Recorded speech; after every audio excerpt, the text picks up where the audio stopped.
I'm Kevin Wolf. I'm the CEO of Wind Harvest. People are still being admitted. So will start introductions and people can catch up with the more newsy part of it in a few minutes. So let's see. You want just a little processing. Probably keep your phones on your computer on mute during this call. And unfortunately, we're not going to be able to take questions directly because of the rules of the Start Engine process for these types of webinars, but you can add um, uh, questions to Jake, and he will answer them afterwards. So you're welcome to do that. So I'm going to start off. I'm happy to be here. I'm going to be the beginning and the close of this presentation, and I've got two great people who are going to do most of the work on the presentation. And that is, I'll start off and have Pranita Saxena introduce herself. She's our new Chief Development Officer. Pranita, give a little background and we're so glad you're on our team. Thank you, Kevin. It's truly an honor to be here. As Kevin mentioned, my name is Pranita Saxena. I have been in the clean tech and startup industry for, gosh, almost 20 years now. And I'm really excited to be at Wind Harvest. We're doing this important work of figuring out how to utilize wind resources that have been untapped in the past, thanks to the Wind Harvester technology. And I'd love to have Nathan Hart, our tribal liaison officer, give us a little bit of background on himself. Nathan, over to you. Okay, thank you, Pranita. Well, hello, everybody, and I'm calling you. I'm in from Oklahoma City, so it's afternoon for me, and I know it's morning for some people. I am a member of the Cheyenne and Arapaho tribes here in Oklahoma, and so just to make sure we cover everything properly, the proper greeting in my Cheyenne language would be just to say "Piva Ishiv" to everybody, which means good day. So now I've got it covered from sun up to sundown. In Oklahoma, I have worked with on tribal economic development projects for it's been over 35 years now, and have been doing that either as an employee of the state government or employee of tribal governments. And beyond my work that I'm doing now with Wind Harvest, I do serve on several boards here in Oklahoma. The Pawnee Nation has the Pawnee Tribal Development Corporation, and I serve as the treasurer on that board. And then there's another organization, kind of a tribal-wide organization called the Oklahoma Tribal Finance Coalition, and I'm on the board of directors there. And so between all these three, it keeps me pretty busy. And so with that brief introduction, I'll turn it back over to Kevin. Thank you, Nathan. Yeah, we're pleased with our team. We have Tom Williams, who's not on the call. He has been making a lot of progress on raising the big capital that is going to bring us forward on this, and I'm going to talk about that at the end. What I'm going to start though with is some good news. So today we get to send out a press release about our projects in St. Croix. And you've probably seen that we have been talking about that for quite a while. Back in the spring of last year, Tom and I and Ola went to St. Croix. And can everybody see my screen? Yes, you can. Yay. So there we are on this peninsula in let me change it to the view for slides. Um, so that this peninsula down in St. Croix is, gosh, it's just covered with mounds of dredge spoils, and it's got all kinds of salvage or thrown out material there. It's got a lot of work to be done on it. And we came back from that and realized that, okay, so this is a huge opportunity. It's a lot of work. It's a brownfield site, so it gets a 50% tax credit. And so we've been working with the owner of the refinery on finalizing a letter of intent to be able to build this out. And we finally got that all done. And this is what that project is eventually going to, we expect it to look like. On this south side, on the bottom, that open land is the asbestos pit. So we're not building on the asbestos pit. The two little squares in there are waste disposal, toxic waste pits. So we're not building on that. But we are flattening the land and putting in 6 megawatts of wind and 6 megawatts of solar. So that is the project. And I say we will. It's not a guarantee we're going to do it, but we have the letter of intent, the leases agreement with the government of St. Croix is pretty solid. Permitting should be easy because we've already done the work on the bird studies, and it's very considered poor habitat. So all of this makes it a very good site for us to develop. And with that, good news. I will turn it over to Pronita to talk about the other good things we're working on. Pronita, back to you. Thanks, Kevin. So, what I'm really excited to update all of you on are really the tribal sales that we have been in the process of undertaking. Just to give you a bit of background, it's really a once in a generation opportunity for tribes to be able to obtain up to 50 to 70% of project costs as an investment tax credit through the federal government, which effectively subsidizes the installation cost of renewable energy infrastructure. Nathan will be going into more of the concepts around tribal energy independence and why that's important. But it suffice it to say that for Wind Harvest, we really want to help tribes figure out how to install the largest possible installations on the selected sites that can be handled before the end of 2030.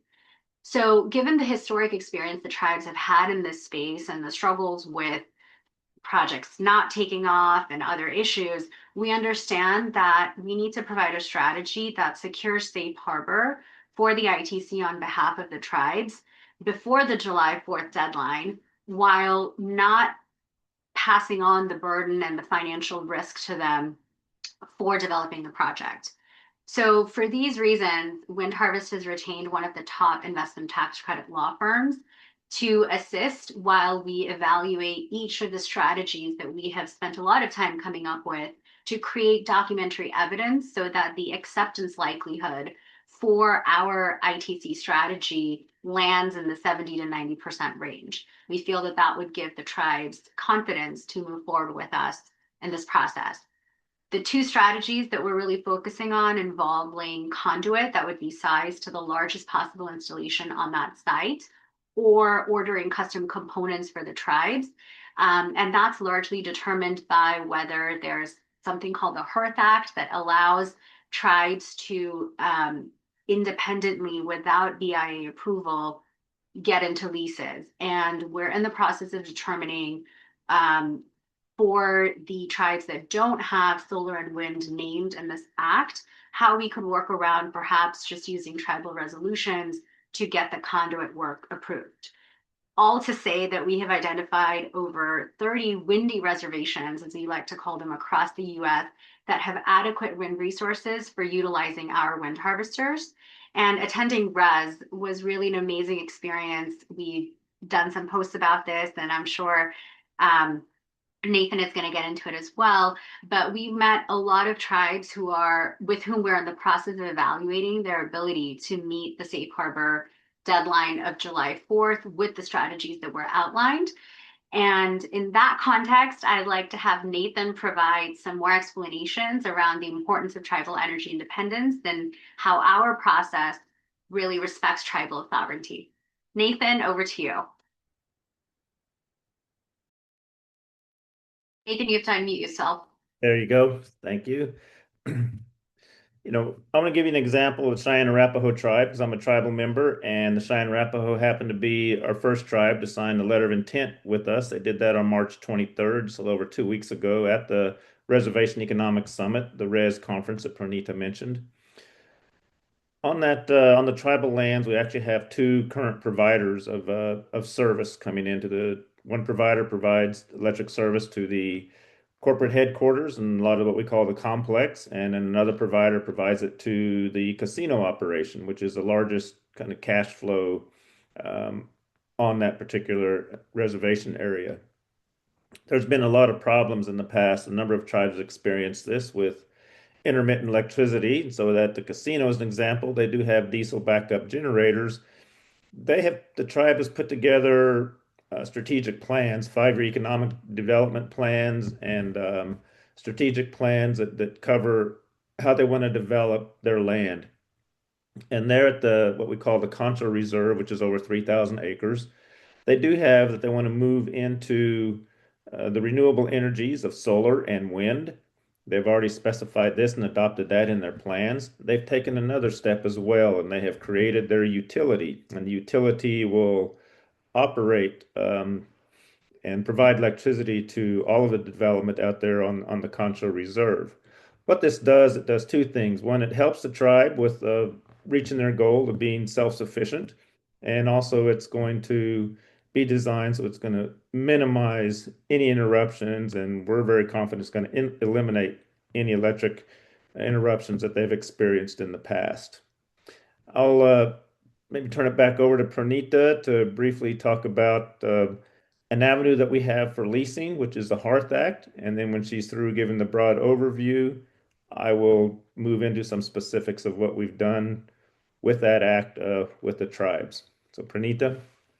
Sure. I mean, just in summary, the Hearth Act was something that was passed in order to allow tribes to enter into leases that would be longer than 7 years with business entities that were non-tribal. So the key thing to remember is it is a method to have the tribe actually maintain governance over leases and be able to enter into leases with non-tribal entities that are beyond 7 years.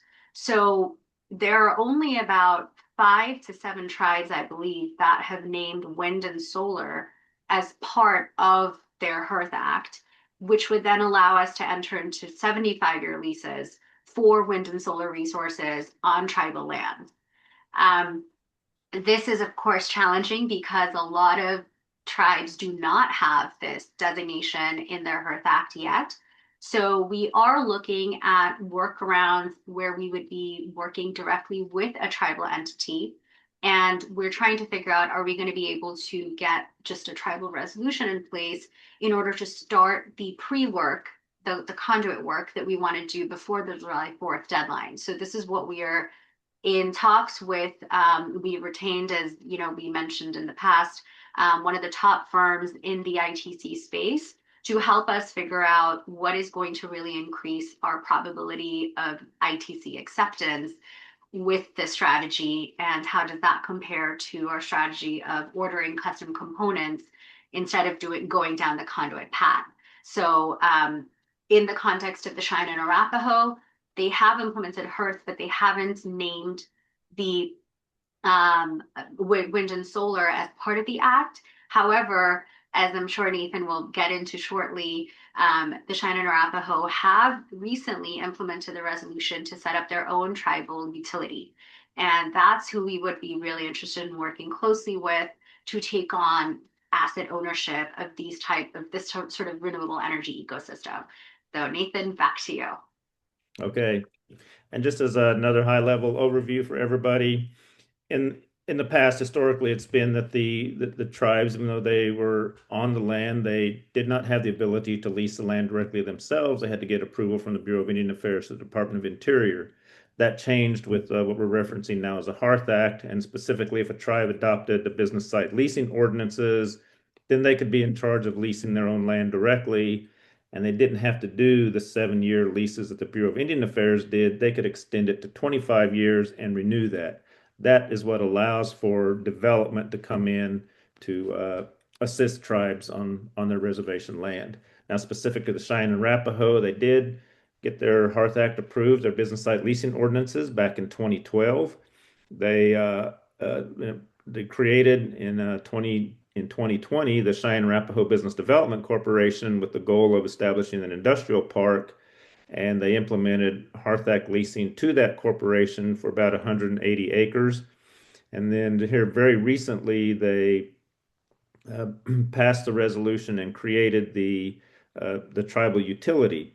So with those two entities created and the tribe having that umbrella of the business site leasing ordinance already adopted, that does give us an avenue, a path forward to work with the Cheyenne and Arapaho. And some of the other tribes, as Pranita said, they have gone further in their business site leasing ordinance, and they have identified wind and solar as opportunities for leasing as well. And we are working with a number of these tribes currently We can't mention who they are until we get the letters of intent signed. But if you're familiar with the United States, I'm here in Oklahoma. It's very windy in western Oklahoma where I am, and you just draw a swath straight to the north, and it covers a lot of states and covers a lot of tribes, and that's where the wind resources are. So with that, I'm going to turn it back over to Kevin, and if there's any further questions that I can answer, Kevin will prompt me. Good. Hey, so we have Jake Weatherman here. You may have seen his name around. He is doing a lot of our media and social media, and he's running this program. And he's got something we're very excited to show you, which is a little video. And this video is of a 1 megawatt wind and solar project, solar trackers, so they're tall enough for the buffalo to go underneath, and our turbines. And it's on about 1.5, about 2 acres of land. So you'll get a sense of the size of it. And this is the project we want to do in 2027. And I'll tell you more after the video is gone. And we have to give thanks to John Ziles who helped us make this video. Is it going? There There it goes. goes. There it goes.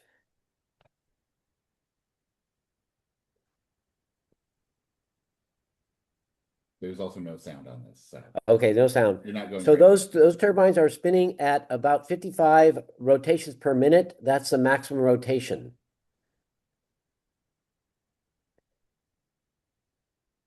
Let me see them spin again.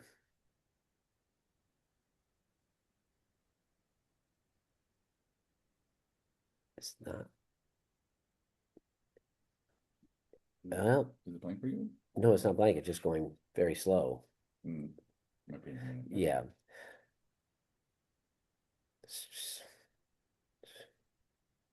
So I got to tell you that this is slower than we see it when it's not on video. So it is. Oh, here it is. So it's just mine. So Yeah. good. Here. Good. Now it's going good. Okay, so you see how that works? There's these solar trackers are above the ground, and the buffalo can go underneath it. They track the sun, so they have to be spread farther apart from each other, and they could be very good for both running buffalo underneath them. We will show you a little bit of the area where we want to put this. I'm going to share my screen here again and show you let's see, here we go. So this is the reservation. This is the casino on the Cheyenne and Arapaho Reservation. And you all can see that, I believe. And we are zooming in here, and there is the casino. And over here is where we are planning on putting the two Model 4.0s. There they are. I'll zoom in more. And we're also moving the Model 3.1. So this one with the 9 blade arms on it, that is down there at the UL test facility in Texas. We get to sell that to this limited liability company that gets set up, and we get to sell the two 4.0 turbines to it. And the sale is going to be for about $1 million for all 3 of the turbines. And the overall project then picks up a 50% tax credit. And so Wind Harvest will do very well on that, and the tribe will get lower priced energy and a better overall deal than they have presently. So that is what we are expecting to have occur this summer. Part of that good news is we'll be letting you know that we've raised enough money that the blades are on their way from Germany right now, as are the generators made by Soga in Italy. They're being shipped over. Nathan has set it up so that we can store the material actually at the casino in a secure place. So we're starting to bring the material in. The drive shafts are being finished off in Indiana. They're going to be putting on these bearings in a very complicated little process, and then they're shipped down here. As soon as we get about another chunk of money, we'll be able to finish off the rest, and we're on an installation for this summer. I want to show you one more little thing here on this. So here is the casino, and here is the town of where the government office buildings are in the town of Concho. In this area right in here, between the casino and on the south side of this road, It's the high point of the reservation. It has the windiest spot. If you go up in here, you see there's a lot more trees and ravines, but this south side is wide open land. We can get 50 megawatts of wind and 50 megawatts of solar in a very narrow strip right along this 1.5 miles of road. It's a highly energy dense um, uh, energy supply. Now, that may not be where the tribe wants it. So we're not saying this is where it's going to go, but this is an example of how much energy you can get out of a very relatively small amount of land compared to the tall turbines. Um, and with that, I want to see if Pranita or Nathan, if you want to say anything before I go on to money. I will say, I'll add one thing to this. You saw the bison in the photograph. When I worked with Cheyenne Arapaho Tribe, I did oversee and help manage the bison operation, which we had over 800 head. I think they've grown that over the years. I'm have an extreme passion about bison and the kind of ecological impact they have, and we did a lot of transformation of croplands back into native grass pastures specifically for the bison, and with the goal of carbon sequestration. So that is a passion. I'm glad that the wind harvest team incorporated the bison into their design. Yeah, Nathan, I have a long-term interest in bison as well, and I'm going to share a book with you soon on that. It's called I'll come to you in a second. But I'm thinking about, we are thinking that you would be the chair of a collaboration among tribes to do the science necessary to figure out the impact of these wind harvester turbines and the solar trackers on bison, on birds, on bats. So the way this works is you can't bring new technologies in on large projects where you're putting thousands of turbines in without getting a permit on are they going to harm birds and bats. So you need to prove to the entities that are giving the permits that you have evidence on what the mitigation plan should be. So what our hope is that we can get these 1 megawatt projects or larger projects in 2027 on multiple tribes. And there's a collaboration between the tribes to share the data. So some tribes have sage grouse, some have cherry prickens, cherry prairie chickens. Most of them have eagles and hawks and vultures. The idea is the more wind turbines we have, the more solar trackers we have, the more data we can collect, and we can share that data among all the tribes. And we are thinking Nathan's the right person to chair that collaborative effort among the tribes to move forward on the science on a much faster level. Nathan, you want to comment on that? Yes, I have committed to chairing this committee, and there's some people throughout the country that are excellent at research, and they're going to be a part of this committee as well. And again, it'll be a multi-tribal collaboration to conduct all of these studies. Yeah, and And we get to start honored to right be there at the Cheyenne and Arapaho tribe with the two turbines going up this correct. summer. So they'll be collecting data right from just two turbines. Now it's not going to be a lot of data, and we are going to consider a wide variety of experiments done. We're also going to collect LiDAR data to see how those turbines' wake affects the tall turbines. Pranita, before I move on to the how we're raising the money for all this, do you want to say anything, the last things? Well, I think both of you really nailed it with talking through how wind harvest is really putting wildlife impact assessment as the centerpiece of proving out what is superior about our vertical axis wind turbines vis-a-vis the traditional horizontal axis wind turbines. And what I really wanted to mention for me, it was really revelatory at RES. And, we keep referring to RES, but it was a tribal energy summit, or sorry, tribal economic summit that all three of us, Kevin, Nathan, and I had attended just a few weeks ago. And I think what was really striking to me is how resistant tribes and most populations across the US, fortunately, unfortunately, are against horizontal axis wind turbines, and how we were often seen as one of the few options for smaller scale, shorter turbines that people would actually want to have on their lands, just because they're more close to tree height.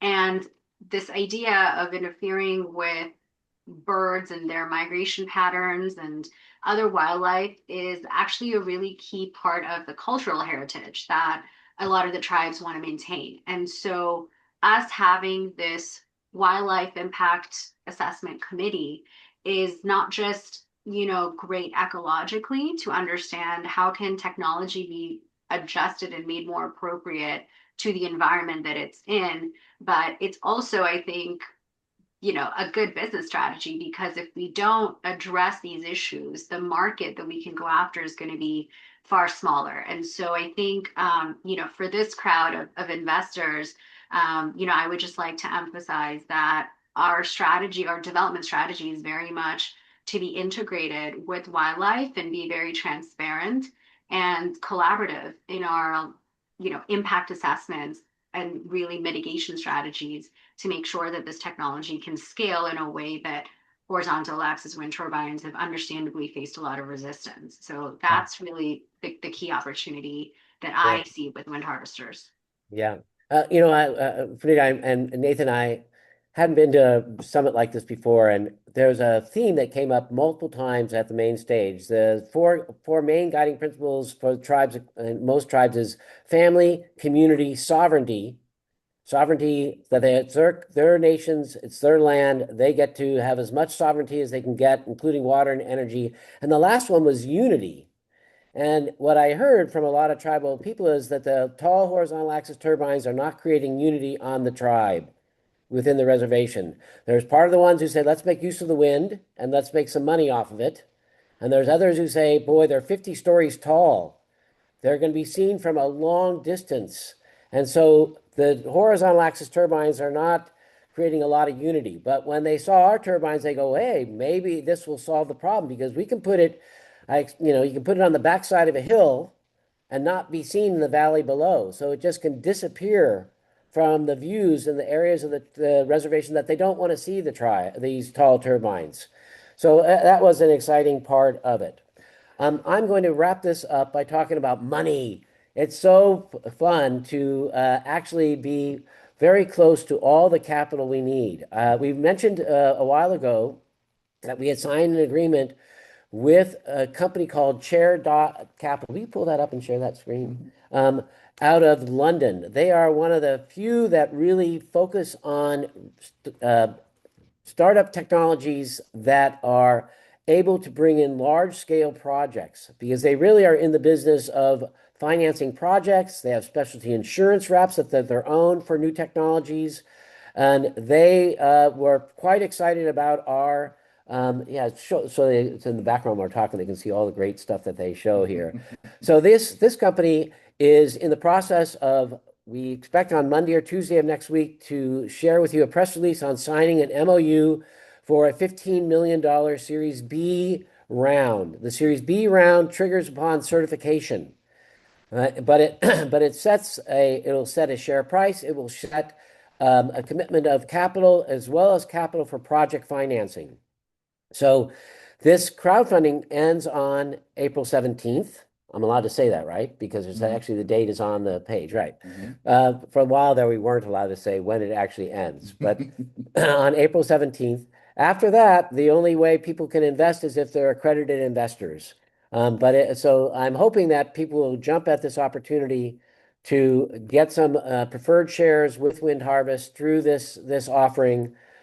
We Once the MOU comes in, we expect that these companies, these VCs that have been wanting to have a lead investor who does the due diligence, who sets the terms, who sits on the board, that there's a number of them who said they'll come in and follow, but they need to have a lead. And we think that we will be able to bring those other investors in and hopefully close out the Series A round within the next 2 months, and then have all the capital we need to do all this very interesting work we're doing. Any last comments? Did I leave anything out, Jake? Or anybody, Nathan or Pranita? Any last comments or anything?